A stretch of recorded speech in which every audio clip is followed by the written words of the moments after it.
Tu es grand et tu es beau, Dieu vivant, Dieu très haut, tu es le Dieu d'amour. Ma Bible au quotidien, le verset du jour. Luc chapitre 2, le verset 19, je cite. Marie gardait toutes ces choses et les repassait dans son cœur. Fin de citation, glorifions le Seigneur. Alléluia, bien-aimés, auditeurs et auditrices dans le Seigneur Jésus-Christ. En regardant le contexte immédiat de notre verset du jour, nous sommes dans la nuit de la Nativité. Des bergers viennent de débarquer à l'étable, essoufflés, émerveillés, racontant cette vision qu'ils ont eue extraordinaire. Des anges, une armée céleste, un message leur annonçant la naissance du Sauveur. Le verset 18 du chapitre nous dit que tous ceux qui les entendirent furent dans l'étonnement.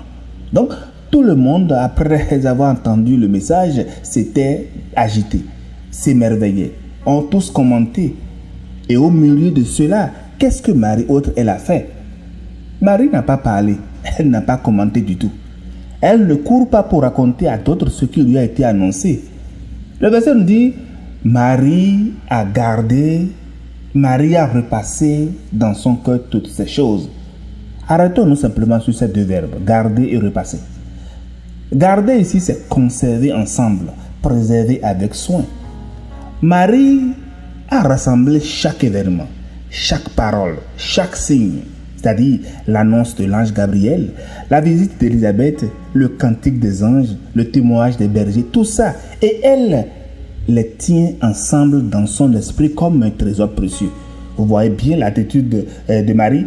Et lorsqu'elle a gardé tout ça, elle repassait. Ce qui signifie qu'elle mettait ensemble, elle les comparait, les confrontait. Marie ne s'est pas contentée de stocker des souvenirs, non.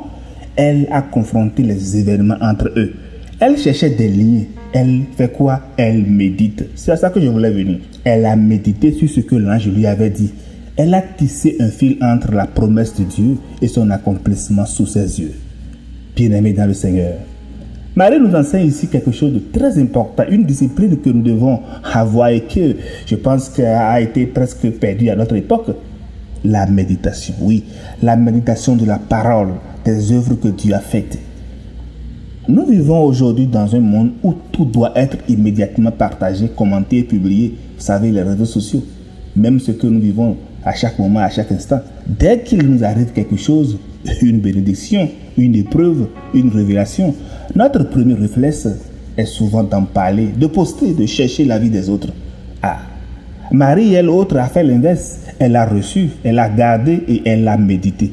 Elle a laissé la parole de Dieu faire son travail à l'intérieur avant de produire quoi que ce soit à l'extérieur. Et ce n'est pas un cas isolé parce que dans Luc 2, le verset 51, après l'épisode de Jean au temple de l'âge de 12 ans, sa mère gardait toutes ces choses dans son cœur. Donc, avec Marie, c'est une constance, c'est quelque chose, c'est son style spirituel en fait. Et le psaume 119, le verset 11, nous éclaire également à ce sujet. Je serre ta parole dans mon cœur afin de ne pas pécher contre toi. Le verbe serrer ici signifie cacher, thésauriser, mettre en réserve comme un trésor. C'est exactement ce que Marie a fait. Elle a thésaurisé la parole et les actes de Dieu. Et nous autres aujourd'hui, que faisons-nous vraiment de ce que Dieu nous montre quand le Saint-Esprit nous parle à travers une prédication, à travers un verset, à travers une circonstance de la vie, à travers même un songe, une vision ou une prophétie? Est-ce que nous gardons cela? Est-ce que nous repassons dans notre cœur, nous y méditons? Ou est-ce que nous laissons filer, distraits par le prochain message sur notre téléphone? Jésus lui-même, dans la parabole du semeur en Matthieu 13, a décrit cette terre bonne où les semences tombent et portent du fruit. Nous aujourd'hui, nous devons porter ce fruit-là. Retenir la parole, c'est le geste que Marie a fait. Car voyez-vous bien le verset, Marie n'avait pas encore toutes les réponses quand le message lui avait été dit. Elle ne comprenait pas encore tout ce qui se passait, mais elle ne rejetait rien. Elle ne précipitait rien. Elle faisait confiance au Dieu qui avait commencé cette œuvre en elle, sachant qu'il l'acheverait en son temps, comme Paul nous le rappelle bien dans Philippiens 1, le verset 6. En définitive, bien-aimés, le verset nous enseigne que la profondeur spirituelle ne vient pas de ce que nous disons sur Dieu, mais de ce que nous gardons de Dieu en nous. En tant que chrétien, la vraie maturité se construit dans la méditation, dans le silence, dans cette capacité-là à recevoir la parole et à la laisser transformer notre être intérieur avant de transformer notre discours.